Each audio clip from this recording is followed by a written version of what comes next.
I wonder,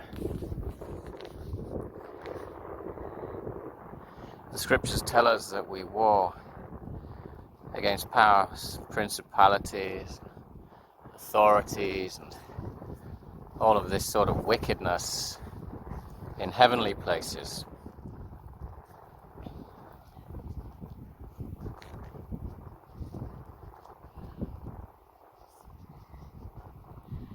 Maybe it's time that the British government, the British monarch, and the British church came together. Maybe it's time that there wasn't a Secrets Act, that intelligence paid for by our taxes was shared with us so that the government, the church, and the monarchy could create an efficient spiritual war machine. Maybe this is how we should not unite. Maybe this should be the path that the British people set themselves upon, rather than talking about the Great Reset and the coronavirus. Perhaps what we need to do is actually defeat the spiritual powers that are at work in other nations. We have, for the most part, a Christian Australia, Canada, America, New Zealand, Europe, Great Britain, parts of Africa. Perhaps what we need to see is a change. As I've said, intelligence that we have, intelligence that we've received about other nations, nations which are not Christian overtly, Jewish overtly. I'm not sure what to say about Islamic. Some people are, it's Abrahamic, which is good, but anyway, perhaps that's what we need to do, is actually pull down the powers and principalities that govern regimes such as China, maybe Russia, anything that isn't for the God of Abraham, Isaac, and Jacob must be treated as if it is against them. And so we don't war against the people, against flesh and blood. Unfortunately, we war in the spiritual realm.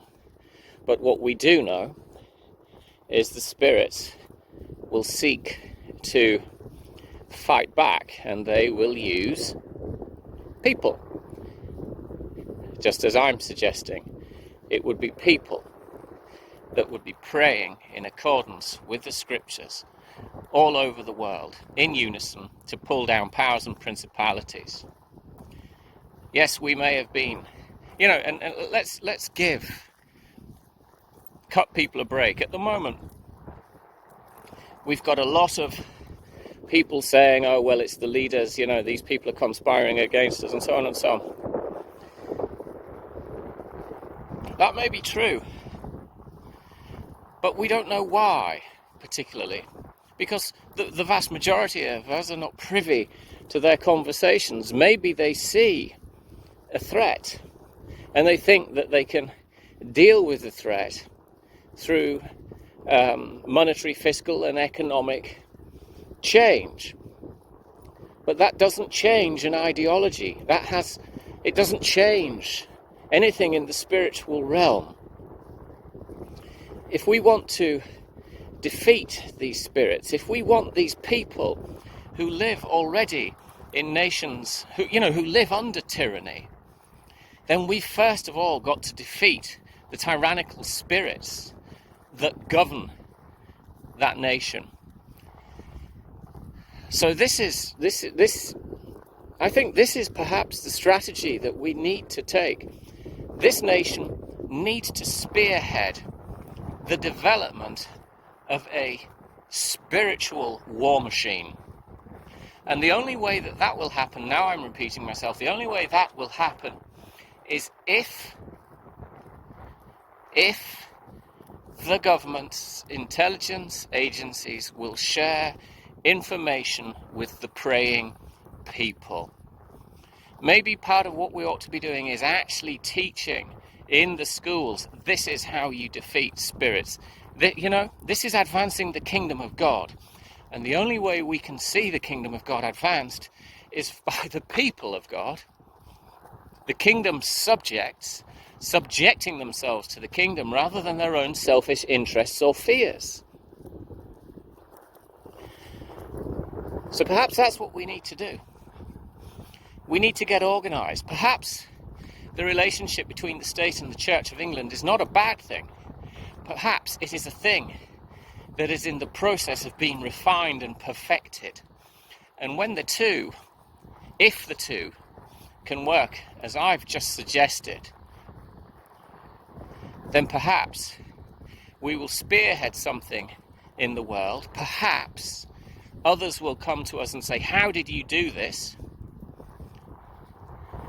And perhaps we can stop what's happening in the world in its tracks somehow. But at the moment, the churches, they kind of see what's happening, but things are not particularly well coordinated, I suspect. If things were well coordinated, then I suspect there would be no reason for this recording. So I'll leave it at that.